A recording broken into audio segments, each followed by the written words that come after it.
You're on the Bible Forum. It is Easter Sunday. We call it Easter euphemistically. It's Resurrection Day. Easter, the derivation of the word, is pagan, but we use it. We understand this is the way it goes.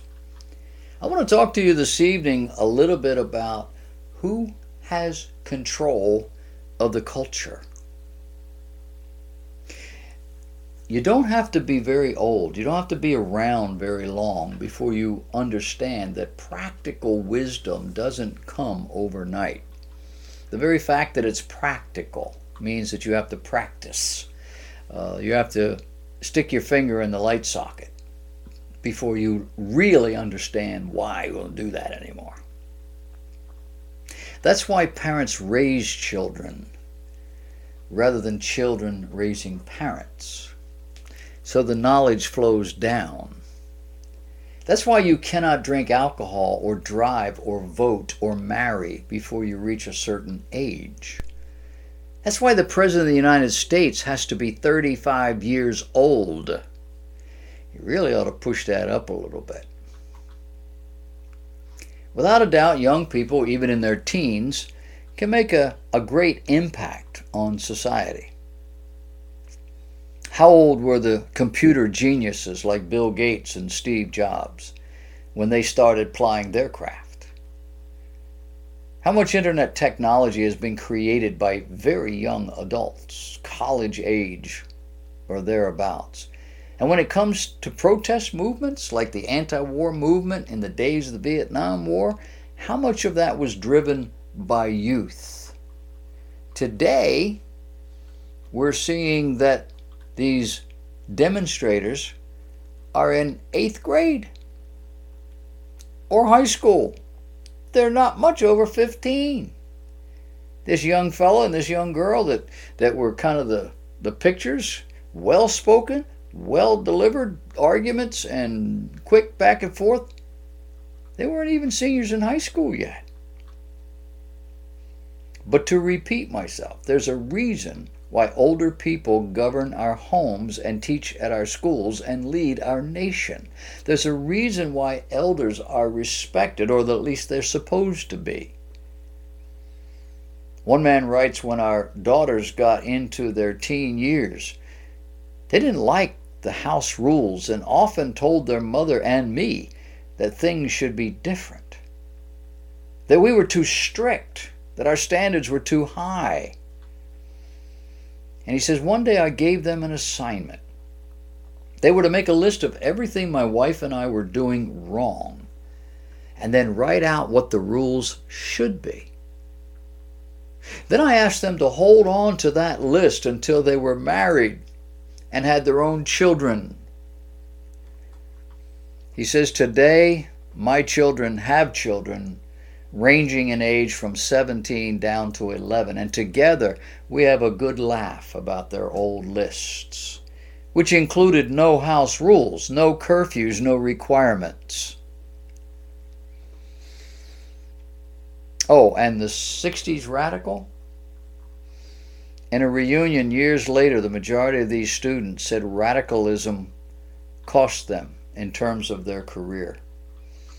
They did not make progress,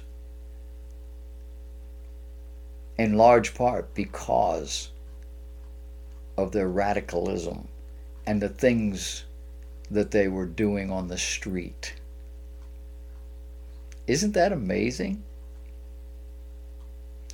What do you think is happening in our society? I mentioned in an earlier video about the head of state that visited over in Great Britain with Prince Harry and his new American bride, and they had small children, and the photo was of a small child acting out in front while all this state stuff is going on, and the parents, both mothers, saying, there's nothing we can do. And I'm not saying, you know, but in my day, that child would never do that. Oh, come on, kids are kids. A child would never do that. The child would understand there are places and times for that, and this isn't one of them. It's called discipline. It's called structure. We would take our children to church. Our children were in church from the day they were born. My firstborn was in church 5 days after he saw the light of day. Every Sunday, 2-3 times a week, these kids were in church. And they were expected to sit and not cause a great disturbance. Now, granted, their kids are kids, they're fussy, and little babies cry, things happen. You sit in the back. And they had coloring books, and they had things they could play with, but they sat quietly. They weren't rambunctious. They didn't get up and move around, and parents weren't chasing them all over the building. But they were in church. And they did it. Isn't that amazing? We don't do that anymore. What? Any of that. We don't go to church. We don't take our children to church. We don't even think it's important. And wherever we go, the kids have free reign. They can act out. They can be themselves. We don't want to stifle them. Where's that taking us? It's not taking us to a place of strength morally, socially. It's not taking us to a place where we can build on a foundation and have a superstructure for the future.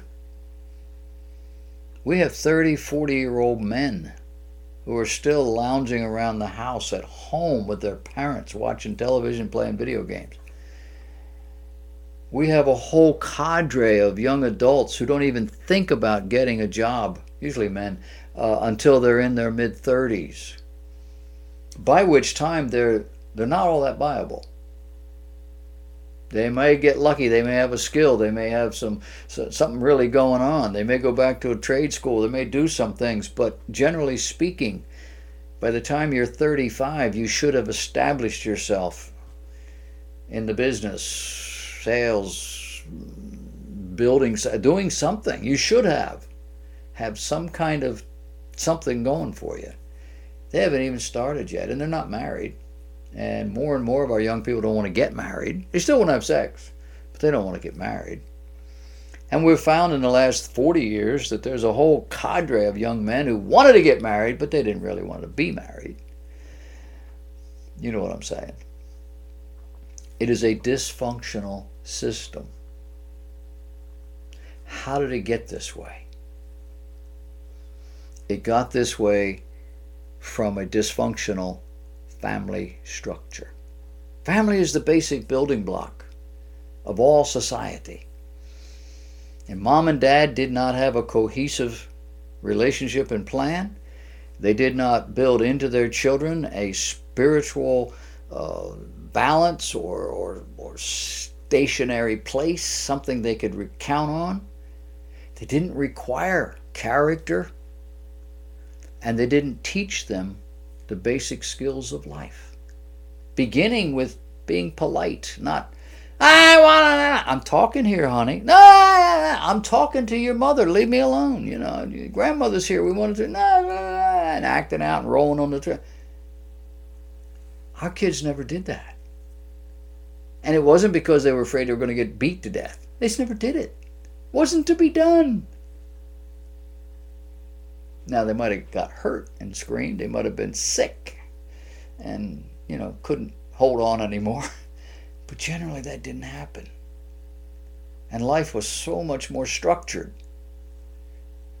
Oh yeah, I get it. That's the problem, isn't it? We don't want the structure. We don't want anybody telling us what to do. We don't want to have to conform to anything. Well, I got news for you. There are things in this world you have to conform to. When you drive your car, you have to keep to the right. You have to stop with the red light. When you go to work, you have to show up on time. And you have to operate in a safe manner. You can't just do whatever you want to do. And you can't just take a break whenever you feel like it. And you can't stay in that break as long as you want. There are rules, there are structures. You have to do this. Otherwise, the system doesn't work. And oh my, yes, the system is not working, is it?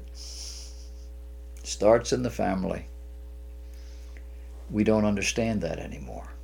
We knew that in the 50s, 60s, 70s, and maybe even into the 80s. We don't know that anymore.